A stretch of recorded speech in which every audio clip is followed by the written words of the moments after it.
The line here at the Flying Saucer Pie Company just goes on and on. People are waiting for more than an hour, but they say it's worth it for this Houston holiday tradition. Gotta get here to get your pies, best pies in the world.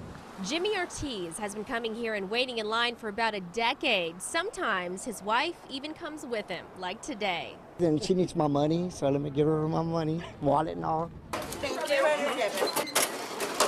When these Flying Saucer fans make it through the door, it's pie pandemonium. In 3 days, the company will bake 30,000 pies. It's definitely a family tradition, and it definitely is, the one time a year where we're all just working together. They have 5 ovens and bake around the clock, and we're talking a lot of ingredients. They will use 6,600 pints of strawberries, and if you think it's busy now, this is just the beginning. They call Wednesday the Super Bowl of pies.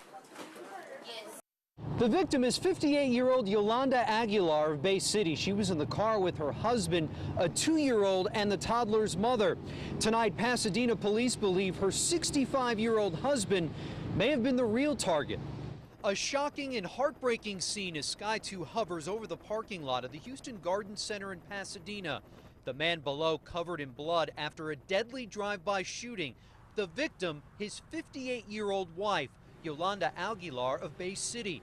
Police believe a drug-related family dispute may have led to the bloodshed. There was an invitation extended from one family member to another to engage in some form of drug activity, and supposedly that invitation was declined. It appears to police the bullet that killed Aguilar may have been meant for her 65-year-old husband, who was driving.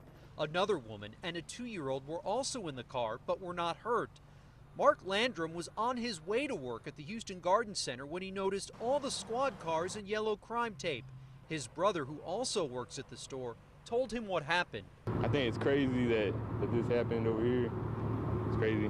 The shooting happened on a stretch of Vista near the Beltway, somewhere between the Garden Center parking lot and a nearby hotel. Police got the full license plate number of the Jeep Grand Cherokee the suspect was in, and late this afternoon they found the vehicle in LaPorte, and the driver was taken in for questioning. The driver of that Jeep Cherokee is an Hispanic man in his 50s. Again, he was just brought in for questioning. As of right now, no charges have been filed.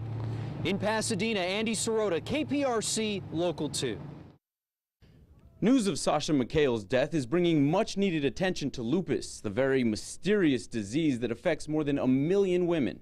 She had her whole life ahead of her. Dixie Swanson was devastated to hear the news that Sasha McHale, daughter of Rockets head coach Kevin McHale, died Saturday.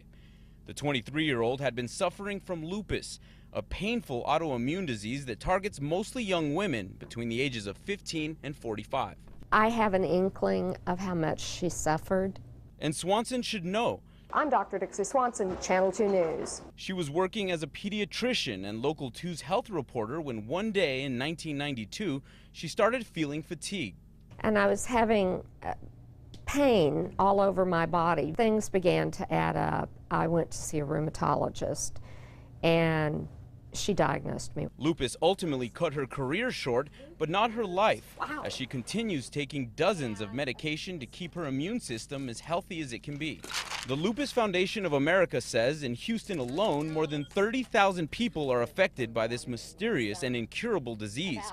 And it tends to appear within families, especially those with dark-colored skin. It's not like rheumatoid arthritis where you can see joint deformities. You cannot see this disease. And that's what makes it so dangerous. Sasha's death is already bringing attention to the disease. The Lupus Foundation of America's Texas Gulf Coast chapter says in the past 48 hours, they've seen a spike in people wanting to help. Reporting in Houston, Philip Mena, KPRC Local 2.